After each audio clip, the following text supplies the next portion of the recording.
BA प्रथम semester section जी में अनिवार्य हिंदी के सभी अपने छात्र मित्रों का मैं हार्दिक स्वागत करता हूं।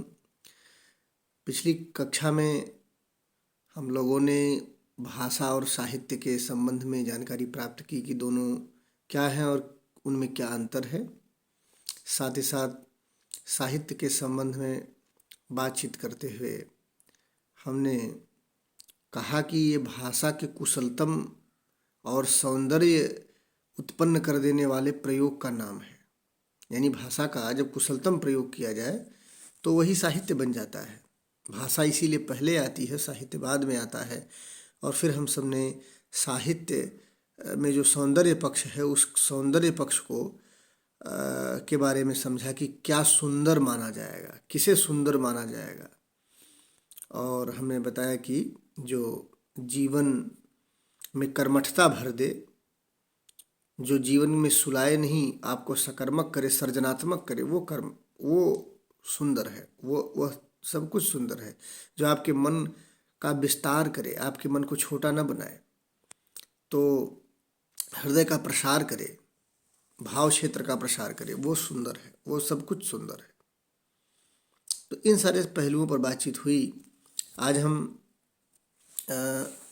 भाषा को भाषा विज्ञान के नज़रिए से और व्याकरण के नज़रिए से आपको बताना चाहेंगे कि भाषा का क्या मतलब है। क्योंकि धीरे धीरे हम तब ध्वनि और शब्द की तरफ चलेंगे जो आपके पाठ्यक्रम में शब्द रचना का हिस्सा है, कि शब्द की रचना कैसे होती है। तो शब्द की रचना के क्रम में ही हम उपसर्ग, प्रत्यय और विलोम, पर्यायवाची वगैरह को पढ़ेंगे, जो कि हमें आपको पढ़ाना है। तो उसकी पृष्ठभूमि के तौर पर हम भाषा विज्ञान और व्याकरण के नज़रिए से आपको भाषा के संबंध में आज कुछ बताते हैं। पहली बात तो ये कि व्याकरण का मतलब आप जान जाएं। व्याकरण का मतलब होता है किसी भी भाषा या किसी भी ज्ञान के अनुशासन को जब हम नियमबद्ध कर देते हैं, सुसंस्कृत कर देते हैं, उसका संस्कार कर देते हैं, कुछ उसमें प्रतिबंध लगाते हैं, कुछ कसौटियाँ बना देते हैं, तो वो व्याकरण कहलाता है। यानी कि व्याकरण एक अनुशासन का माध्यम है, भाषा को संस्कारित करने का माध्यम है। और भाषा विज्ञान भाषाओं के विकास और उनके इतिहास के अध्ययन की वैज्ञानिक प्रणाली का नाम है। तो भाषा विज्ञान और व्याकरण थोड़ी सी दो बातें हैं। व्याकरण का मतलब, जैसे अगर हम ये कहें कि आप का जो ड्रेसिंग सेंस है, अगर उस ड्रेसिंग सेंस में भी हम नियम लगा दें कि देखिए ऐसी हेयर स्टाइल आपको करना है, ऐसे दाढ़ी रखना है, या ऐसे कपड़े पहनना है, इस तरह से टाई लगानी, इस तरह से नहीं लगानी है, जूते का फीता ऐसे बांधना है, तो यह भी साज सज्जा का व्याकरण है। ये श्रृंगार का व्याकरण है। तो व्याकरण शब्द आप कहीं भी इस्तेमाल कर सकते हैं। व्याकरण का मतलब किसी चीज़ को सुव्यवस्थित रूप से उसको नियम विनियम में बांधना और उसका एक स्थिर रूप का स्थिरीकरण कर देना। और भाषा विज्ञान भाषाओं के विकास का और उसकी विशेषताओं का, उसकी उत्पत्ति का, इन सारी चीज़ों का एक अध्ययन होता है। तो भाषा विज्ञान और व्याकरण में जो भाषा के बारे में बात की गई है वो ये है कि पहली बात कि भाषा मनुष्य के वागेंद्रियों से व्यक्त वे ध्वनियाँ हैं जो कि यादृच्छिक हैं। माने मनुष्य, पहली बात कि भाषा तभी मानी जाएगी जब उसमें कुछ ध्वनियाँ व्यक्त होंगी। कहाँ से? मनुष्य की वागेंद्रियों से। और वे ध्वनियाँ यादृच्छिक होंगी। यादृच्छिक का मतलब यह है कि उनकी कोई सोची समझी व्यवस्था नहीं है, वो मान ली गई व्यवस्था है। जैसे क को हम क की तरह क्यों लिखते हैं, ख को ख की तरह क्यों लिखते हैं, या कुत्ता शब्द से अमुक जीव का ही क्यों बोध होता है, या पानी कहने से अमुक द्रव्य का ही, पदार्थ का ही बोध क्यों होता है, इसका कोई नियम नहीं है। यह एक बहुत सदियों से विकसित होती हुई परंपरा के तहत जो है मान लिया गया है कि जब हम किताब कहेंगे तो वो ये एक तरह की वस्तु है जिसको हम किताब कहेंगे। तो ध्वनि में वस्तु और ध्वनि के बीच जो संबंध है वह यादृच्छिक है। यादृच्छिक का मतलब वह माने आर्बिट्रेरी है, वह बन गया इसी तरह धीरे धीरे करके बड़े, इसीलिए भाषा का विकास बड़े लंबे समय तक होता है। तो पहली बात तो ध्वनियाँ यादृच्छिक होंगी, और दूसरी बात कि मनुष्य की वागेंद्रियों से व्यक्त होंगी। वागेंद्री का मतलब यह है कि जिसमें वागेंद्री में मुंह है, जीभ है, तालु है, दांत है, मूर्धा है, ये सब हिस्से आते हैं। माने नाक भी उसमें आएगी, जिसे वागेंद्री कहेंगे, जहाँ से बोला जाता है। ऐसा नहीं कि आप चुटकी बजाते हैं तो उससे निकलने वाली ध्वनि को ही हम भाषा में रखेंगे, नहीं, चुटकी से नहीं। या हम ताली बजाते हैं तो उससे निकली हुई ध्वनि को हम उसमें नहीं रखेंगे। केवल वागेंद्रियों से और व्यक्त ध्वनि होनी चाहिए। व्यक्त ध्वनि का मतलब जैसे मुंह से ही हम खास किस्म की ध्वनियाँ निकाल देते हैं, जैसे सीटी बजा देते हैं या कोई और तरह की ध्वनि निकाल देते हैं, तो उन ध्वनियों को व्यक्त ध्वनि नहीं माना जाता है। व्यक्त ध्वनि का मतलब है जो ध्वनि भाषा विज्ञान में परिभाषित की जाए, जिसका कोई अर्थ हो, कोई मीनिंग हो, जिसको सभी लोग उसी अर्थ में समझें। जैसे हमारे यहाँ कुत्ते के छोटे छोटे बच्चों को जिसे पिल्ला कहते हैं या पप्पी अंग्रेज़ी में कहते हैं, उनको बुलाने के लिए हम जिस तरह की साउंड का इस्तेमाल करते हैं, बच्चे छोटे छोटे इस्तेमाल करते हैं। ज़रूरी नहीं कि वही इस्तेमाल हम पूर्वी भारत में या दक्षिणी भारत में भी करते हों। तो अलग अलग ध्वनियों का इस्तेमाल आप कर सकते हैं कुत्ते के बच्चे को बुलाने के लिए। तू तू नहीं कर सकते, जरूरी नहीं कि हम तू तू करें, तो कुछ और भी कह सकते हैं। तो ये जो कहने का मतलब व्यक्त होना चाहिए। अगर आपके यहाँ तू तू कहा जाता है, दूसरी जगह तू तू का मतलब कुछ और हो, तब तो आप पिट जाएंगे। ये है व्यक्त ध्वनि। जैसे कई बार हम, जैसे हमारे यहाँ एक शब्द है, जौनपुर और इलाहाबाद की तरफ एक शब्द बोला जाता है नरियाना।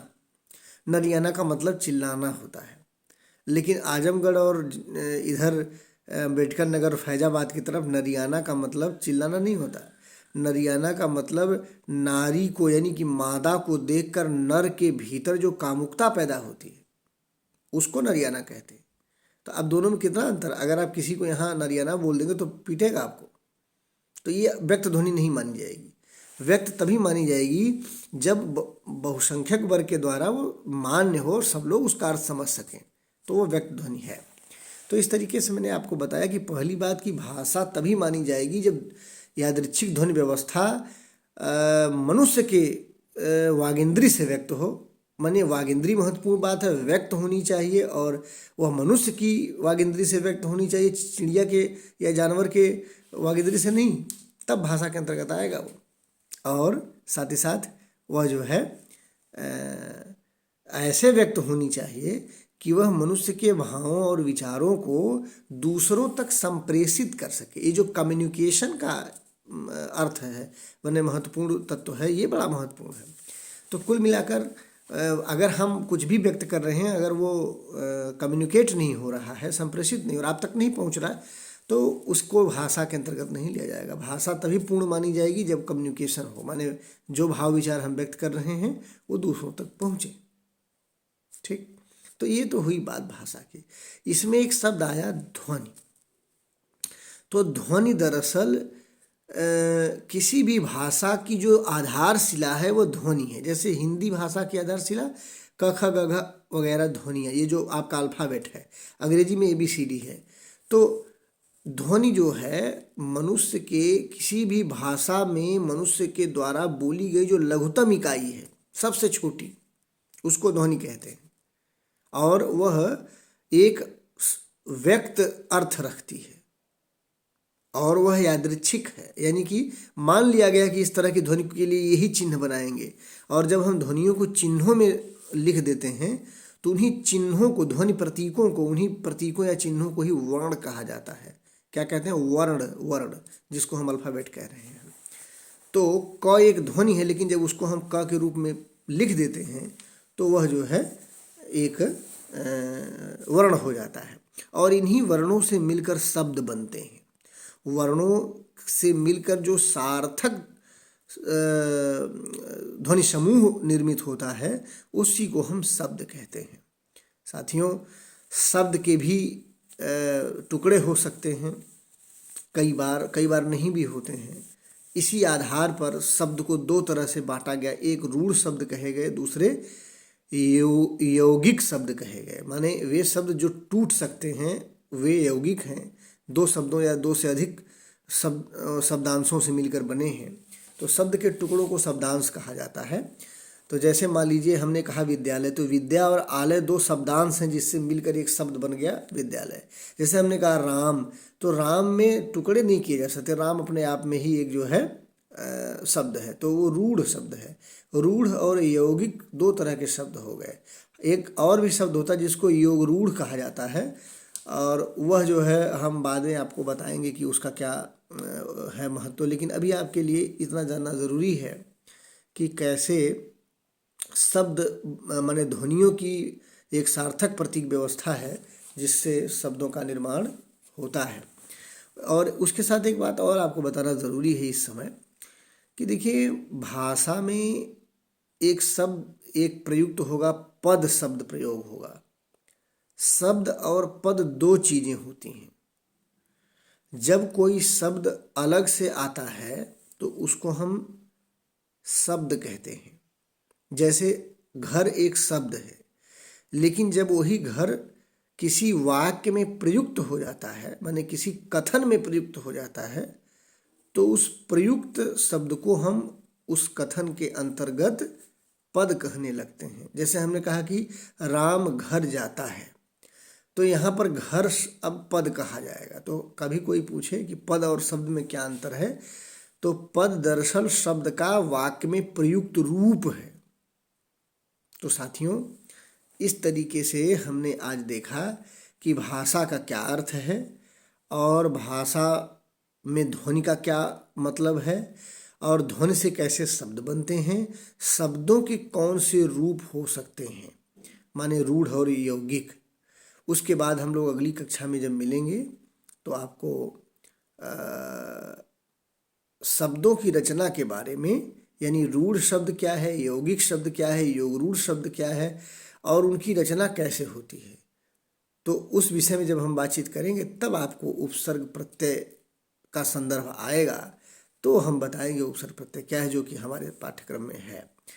तो आज के लिए इतना आपको हम बताते हैं, और आप सबसे उम्मीद करते हैं कि थोड़ा थोड़ा आप पढ़ें जिससे कि चीज़ें समझ में आती चलें।